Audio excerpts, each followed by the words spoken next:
After years and years of illegal and unconstitutional federal efforts to restrict free expression, I will also sign an executive order to immediately stop all government censorship and bring back free speech to America.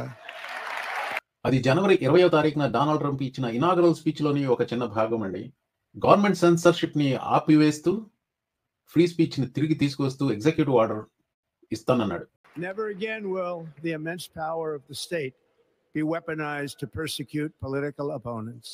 We will not allow that to happen. It will not happen again. Never again will the immense power of the state will be used to persecute the political opponents.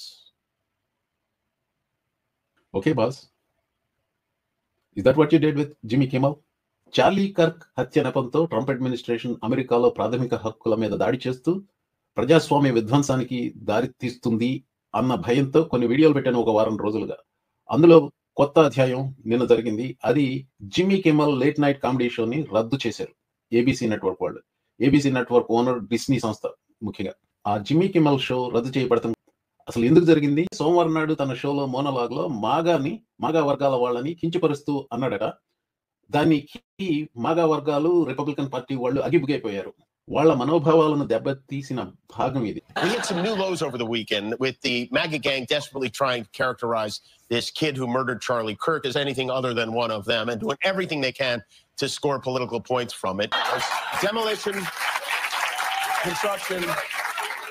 This is not how an adult grieves the murder of someone he called a friend. This is how a 4-year-old mourns a goldfish.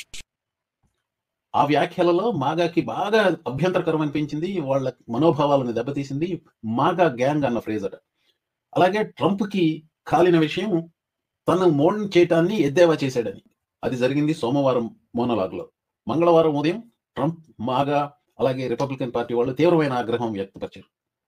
ఇది జరుగుతున్న నేపథ్యంలో నెక్స్టార్ అనే ఒక సంస్థ ఉంది. ఆ సంస్థకి అమెరికాలో దాదాపు 200 లోకల్ టీవీ స్టేషన్స్ ఉన్నాయి.